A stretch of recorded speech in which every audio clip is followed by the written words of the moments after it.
tardes, alumnos. Vamos a continuar con la unidad número 7. En este caso vamos a hablar del sistema circulatorio. Bien, debemos saber que el sistema circulatorio va a estar compuesto por el corazón y un conjunto de canales llamados vasos sanguíneos. El corazón va a estar ubicado en la parte superior del tórax, en la caja torácica,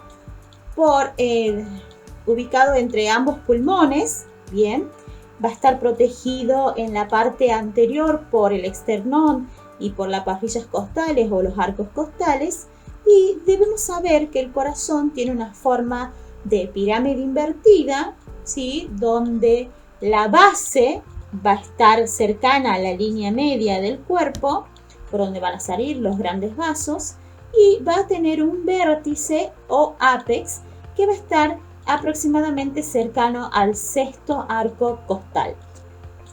El corazón tiene un largo aproximadamente de 12 centímetros desde su base hasta su ápex y tiene un ancho de 9 centímetros aproximadamente. Alrededor pesa en los hombres 300 gramos y en las mujeres unos 250 gramos aproximadamente. Bien, acá vamos a ver lo que es la estructura externa del corazón y como yo les indicaba, esto sería el vértice o ápex y esto sería lo que ya denominamos base. Bien, esto que está marcado en azul es la arteria que se va a dividir en la arteria pulmonar izquierda, por acá va a ser la arteria pulmonar derecha, la aorta ascendente, el callado o arco aórtico, donde vamos a tener tres vasos también, denominado tronco braquicefálico, arteria carótida común izquierda y arteria subclavia izquierda, que es por donde va a dar el paso de la sangre hacia los diferentes órganos. Luego vamos a tener una vena cava inferior, una vena cava superior, y sí debemos saber que vamos a encontrar venas pulmonares, que son estas dos, superior e inferior derechas, y venas pulmonares superior e inferior izquierdas.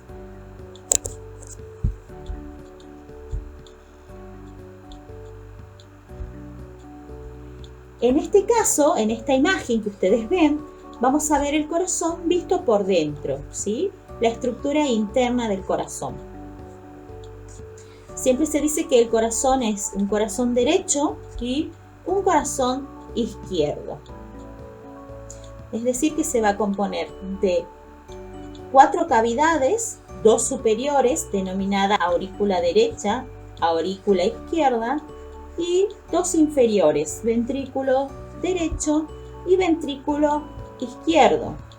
Estas cavidades se van a comunicar mediante válvulas denominada, en este caso, válvula tricúspide y válvula mitral.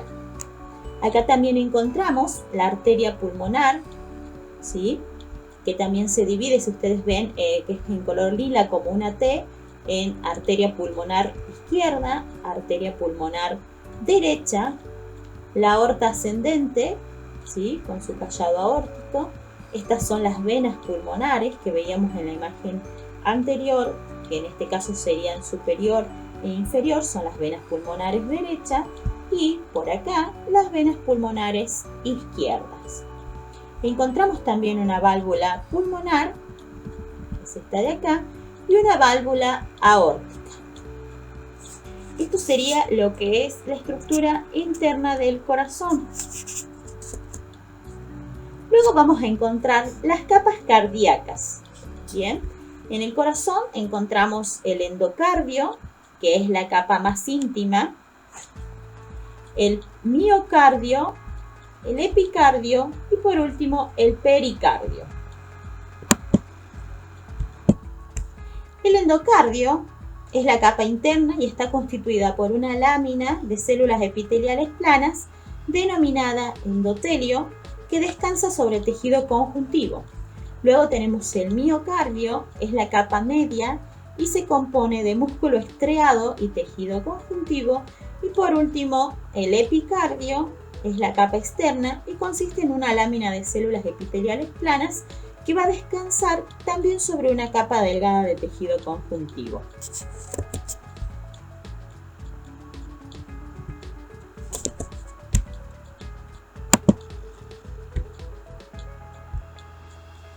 Lo que ustedes observan acá es el pericardio, ¿sí? El corazón va a estar envuelto en un saco fibroso que se denomina pericardio y va a estar constituido por dos capas. Una capa de este saco que se adhiere directamente al corazón, que se denomina pericardio visceral, y una capa, que es la capa externa, que se denomina pericardio parietal. Entre ambas capas vamos a encontrar un líquido denominado lubrificante, ¿sí?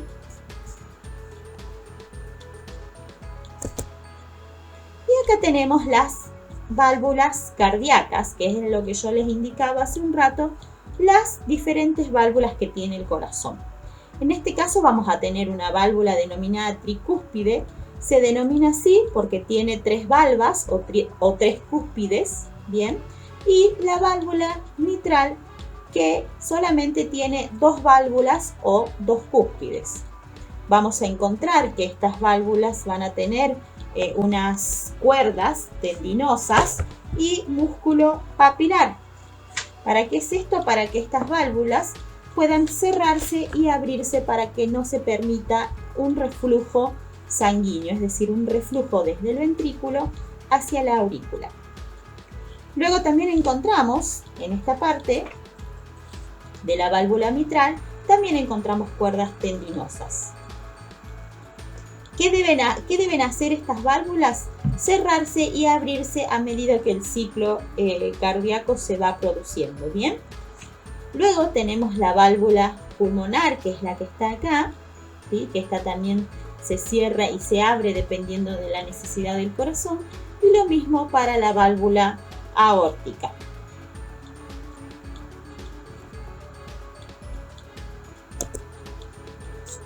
Bien, el corazón va a estar irrigado por, en este caso por la aorta, ¿sí?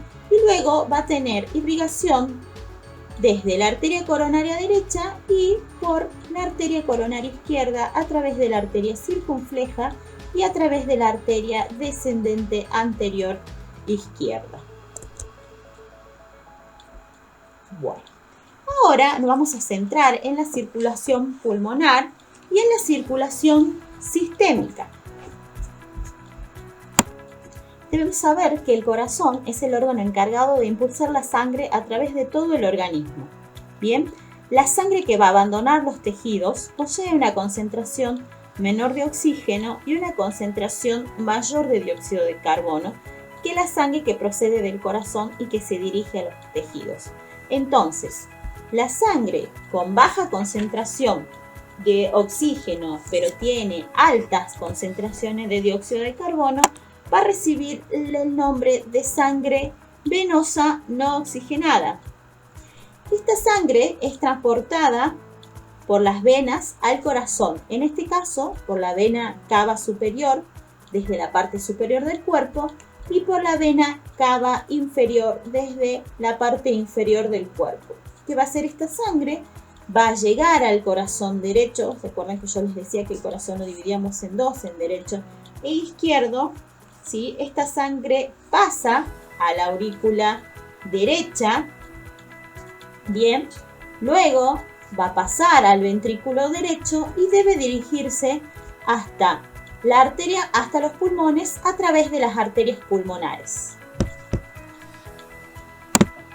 Una vez que llega a los pulmones esta sangre, se va a oxigenar, es decir, se va a enriquecer de oxígeno y se va a desprender el dióxido de carbono, ¿bien? Esta sangre, una vez que ya se produjo este proceso, va a volver al corazón a través de las venas pulmonares, que son estas de acá y estas de acá, pero van a volver al corazón izquierdo, ¿bien?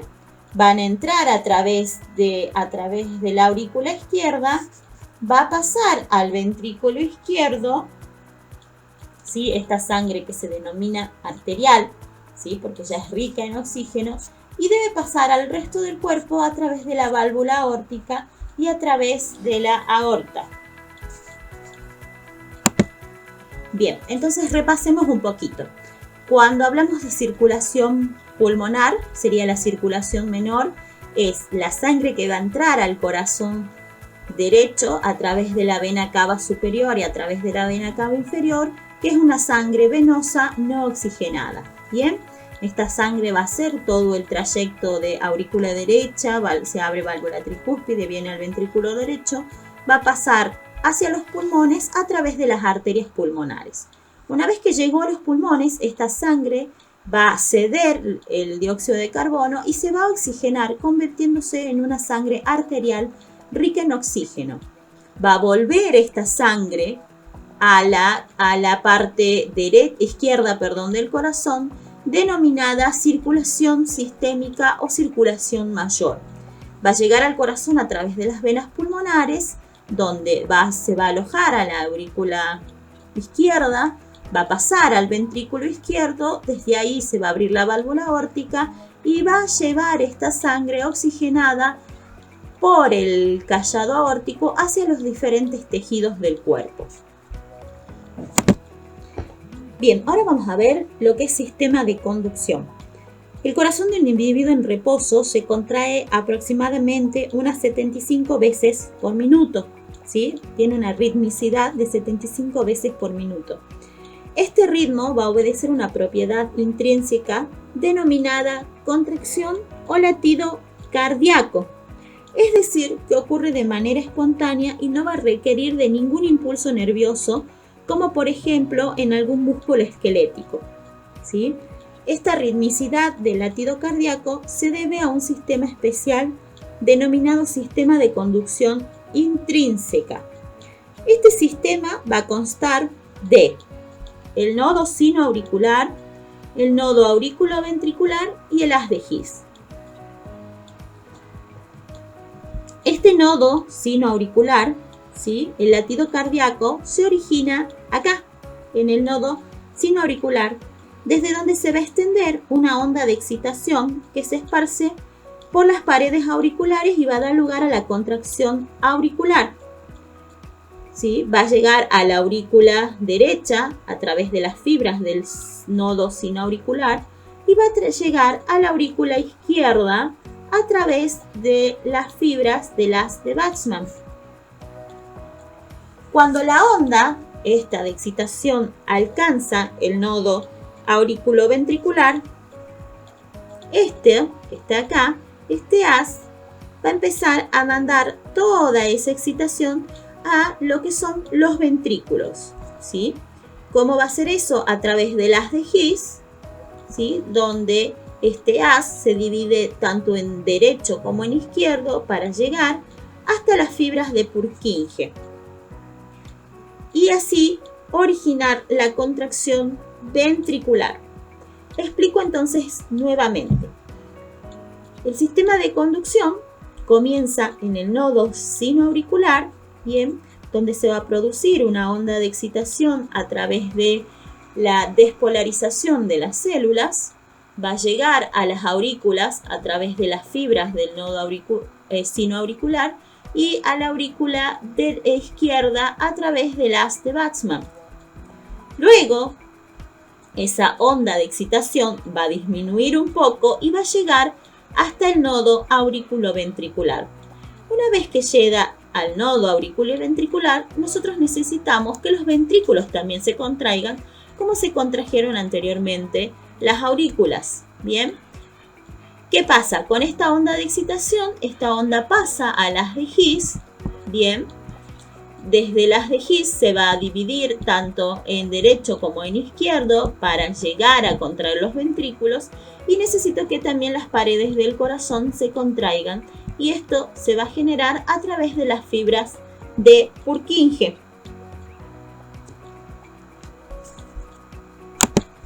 Si ustedes pueden ver acá, yo les voy a dejar un video, ¿sí? Ustedes lo pueden escuchar y van a entender mucho mejor cómo funciona el sistema de conducción. En las paredes del corazón se encuentra una red de células musculares especiales. Bien.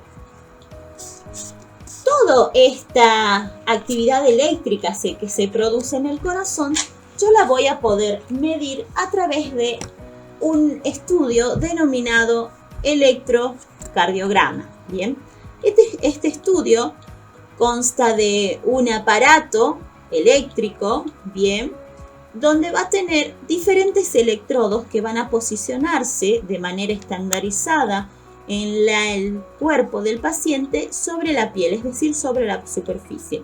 Cuando yo hablo de manera estandarizada, quiere decir que los electrodos se van a colocar siempre en el mismo lugar del cuerpo del paciente, tanto como los médicos de Salta como de otro lugar ponen los electrodos de la misma forma, ¿sí? Es decir, en el mismo lugar. ¿Y qué me va a medir el electrocardiograma? Va a medir justamente la actividad eléctrica que se genera en el corazón a través de las ondas excitadoras que yo les nombraba hace un ratito. ¿Qué me va a medir la onda P? Me va a ver o me va a indicar cómo ese impulso llega a las aurículas, ¿sí? Luego, la onda T me va a indicar la repolarización de los ventrículos, mientras que la onda Q, R y S me indica la repolarización de las aurículas. ¿Bien? Bueno, vamos a continuar y vamos a ver lo que es ahora el ciclo cardíaco. Y debemos saber que el ciclo cardíaco es el conjunto de fenómenos cardíacos que se producen en el corazón desde que comienza un latido. Recuerden que el latido comenzaba en el nodo sinusal hasta el comienzo del siguiente latido. Va a constar de un periodo de relajación denominado diástole y un periodo seguido por un periodo de contracción denominado sístole, que va a expulsar la sangre con presión. Yo les había indicado en las clases que estos ciclos, algunos autores lo dividían en 4 fases, otros lo dividen en 2 fases, subdivididas por 4. A mí me pareció mucho más cómodo esta división de 4 fases para que así la pudieran entender mucho mejor. La primera fase es el llenado ventricular. ¿Qué quiere decir? Acá tenemos el corazón y acá tenemos los ventrículos llenos, ¿sí? Este llenado ventricular consta de un volumen de sangre en el ventrículo cercano a los 45 milímetros y tiene una presión diastólica de 0 milímetros de mercurio. Bien, cuando sigue entrando sangre a través de la aurícula, este volumen de sangre va a ir aumentando y va a pasar de 45 mililitros a 115 mililitros, mientras que el volumen diastólico va a ir aumentando, ¿sí? Y va a llegar alrededor de los 5 milímetros de mercurio. Bien, ¿qué debemos saber? Que en esta fase se va a cerrar la válvula mitral. ¿Por qué? Porque ya no hay sangre acá y ya el llenado del ventrículo es completo. Bien. Luego tenemos la segunda fase, que se denomina contracción isovolumétrica. Recuerden que iso quiere decir igual, por lo cual la segunda fase se denomina contracción de igual volumen. ¿Qué quiere decir? Que yo voy a seguir con la misma cantidad de volumen de sangre en el ventrículo, pero sí va a aumentar la presión diastólica.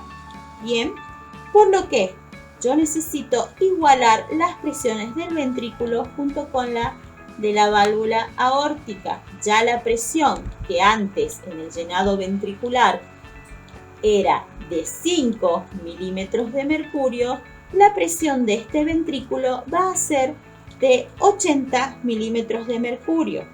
¿Por qué? Porque necesita abrir la válvula aórtica para que la sangre se dirija hacia los órganos. Luego tenemos la tercera fase, que es la fase de eyección. Yo acá ya tengo la válvula aórtica abierta, se aumenta o se incrementa la presión sistólica, que ya es la presión de contracción, acá ya comienza a contraerse mucho más el ventrículo, y el corazón comienza a contraerse. ¿Para qué? Para que disminuya todo el volumen del ventrículo y sea expulsado a través de la aorta. Y por último, tenemos lo que es la relajación isovolumétrica. Después que se expulsó la sangre, la sangre del ventrículo, la presión ventricular comienza de nuevo a disminuir. Recuerden que esta presión tiene que volver a llegar a 0 milímetros de mercurio, ¿sí? La válvula aórtica se va a cerrar y tiene lugar la relajación isovolumétrica, quiere decir la relajación de igual volumen, ¿bien? Desciende notablemente la presión ventricular y se abre nuevamente la válvula mitral para que comience nuevamente el ciclo cardíaco. Recuerden que el ciclo cardíaco se origina desde un latido hasta el segundo latido. Vuelvo a la imagen anterior para explicarles un poquito mejor. Venimos acá, ¿sí? Entonces, ¿qué pasa acá?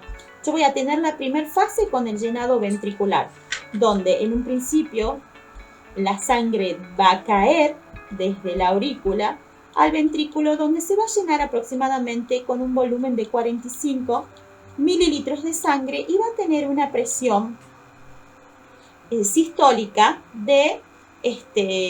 una presión diastólica, muy próxima a los 0 milímetros de mercurio.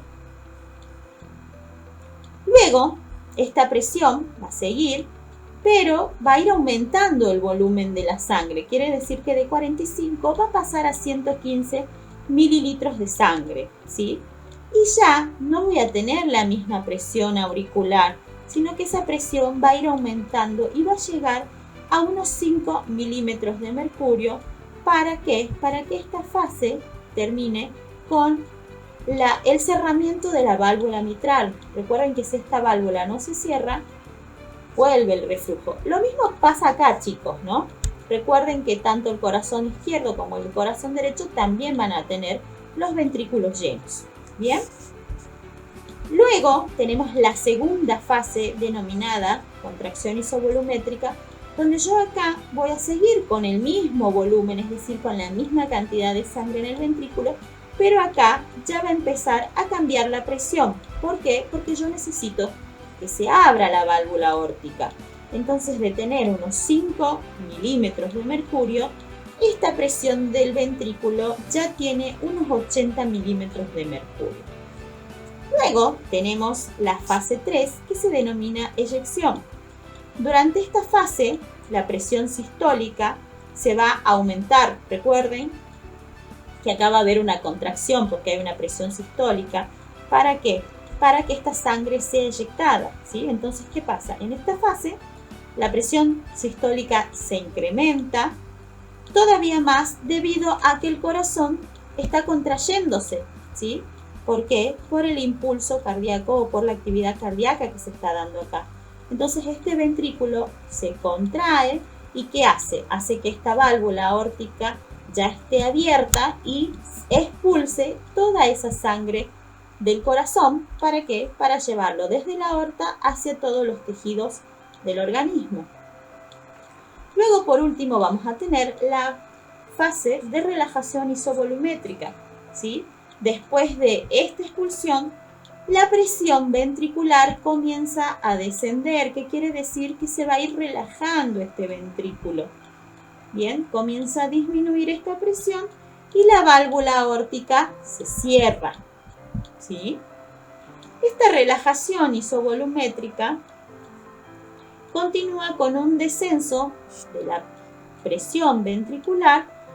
¿Y qué pasa cuando ya descendió la presión ventricular? Se vuelve a abrir la válvula mitral. Entonces comienza nuevamente el ciclo.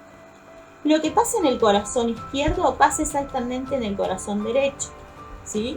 Este ventrículo se llena, la válvula tricúspide está cerrada. ¿Para qué? Para que la válvula pulmonar se abra.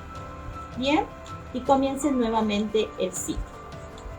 Vamos a ver otra diapositiva para que ustedes se den cuenta y puedan entender mejor aún. Yo tengo acá también lo que es el ciclo cardíaco, donde comienza con un primer latido, ¿sí? Y se denomina fase sistólica. Acá, ¿qué voy a tener? Cerrada la válvula mitral y cerrada la válvula tricúspide. ¿Por qué? Porque yo necesito que la válvula aórtica y la válvula pulmonar se abran para eyectar la sangre que está en los ventrículos. ¿Bien? Luego tenemos la fase diastólica, donde esta válvula aórtica y la válvula pulmonar se cierran. ¿Por qué? Porque yo ya no tengo sangre en estos ventrículos y sí tengo sangre en las aurículas. ¿Para qué? Para que esta válvula mitral y la válvula tricúspide, que corresponde a la parte derecha del corazón, se abran y comience nuevamente el ciclo cardíaco con el segundo latido. ¿Bien? Por último tenemos el gasto cardíaco. ¿Qué es el gasto cardíaco? El gasto cardíaco es el volumen de sangre bombeado por minuto por cada ventrículo del corazón. Con cada latido del corazón se van a expulsar hacia la aorta unos 70 mililitros de sangre, ¿sí? A una frecuencia cardíaca de 75 latidos por minuto. La cantidad de sangre bombeada por el corazón va a ascender aproximadamente a unos 5 litros, ¿sí? ¿Cómo voy a obtener el gasto cardíaco? Voy a obtenerlo multiplicando la frecuencia cardíaca por el volumen sistólico, ¿bien? Es decir, por el volumen que eyecta cada ventrículo. ¿Qué debo saber entonces? Que una persona que se encuentra en reposo va a tener aproximadamente unos 75 a 80 o 90 latidos por minuto, ¿sí? Eso sería la frecuencia cardíaca. Y entonces ese paciente o ese individuo va a tener un gasto cardíaco de aproximadamente 5 litros. ¿Qué pasa cuando ese individuo o ese paciente aumenta su frecuencia cardíaca porque comenzó a hacer una actividad o un ejercicio cardíaco muy intenso?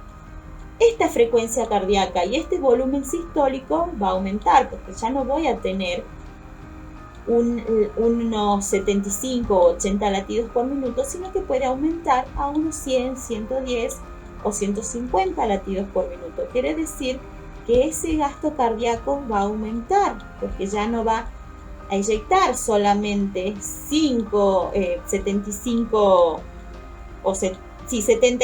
mililitros de sangre, sino que va a aumentar porque aumentó la frecuencia cardíaca.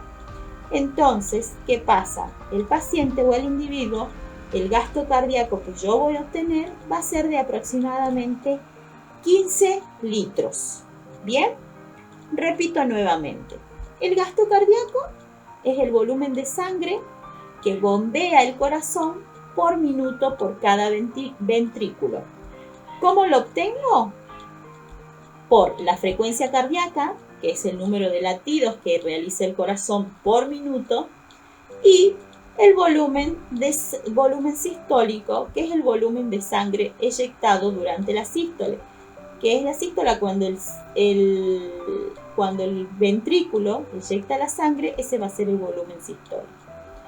Y debo saber que un paciente que está en reposo, haciendo su actividad normal, ¿sí?, tiene un gasto cardíaco de 5 litros, mientras que un individuo que está realizando una actividad física intensa tiene un gasto cardíaco de aproximadamente 15 litros. ¿Por qué? Porque aumentó su frecuencia cardíaca y porque aumentó el volumen sistólico. ¿Bien?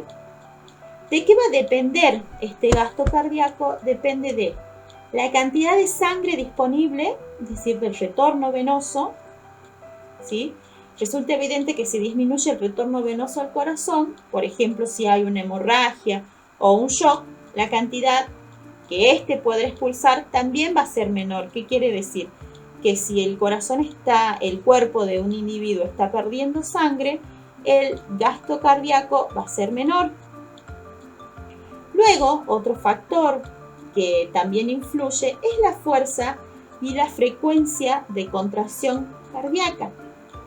Cuando hay un aumento de la frecuencia cardíaca, va a ocasionar un aumento del gasto cardíaco, mientras que si hay un descenso, produce el efecto contrario. ¿Bien? Y por último, uno de los factores que influyen en el gasto cardíaco va a ser la presión sanguínea. ¿Sí? Si nosotros tenemos una presión sanguínea en aumento, el gasto cardíaco baja. Si tenemos una presión sanguínea que disminuye, es decir, una presión sanguínea baja, el gasto cardíaco aumenta. Bueno, chicos, espero que les haya servido este video. ¿Sí? Les pido por favor que se cuiden y desde ya muchas gracias y buenas noches.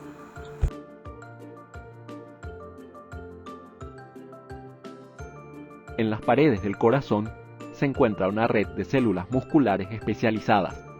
Estas células musculares envían señales al resto del músculo cardíaco, provocando una contracción.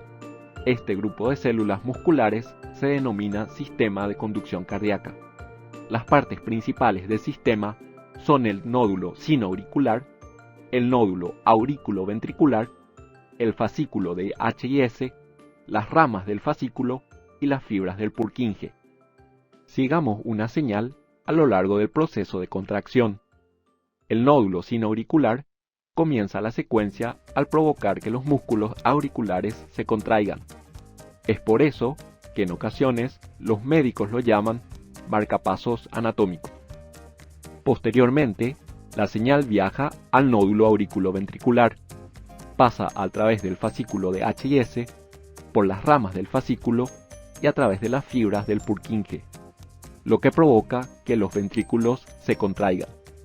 La señal crea una corriente eléctrica que se puede ver en un gráfico llamado electrocardiograma o ECG. Los médicos utilizan los electrocardiogramas para ver cómo funciona el sistema de conducción cardíaca.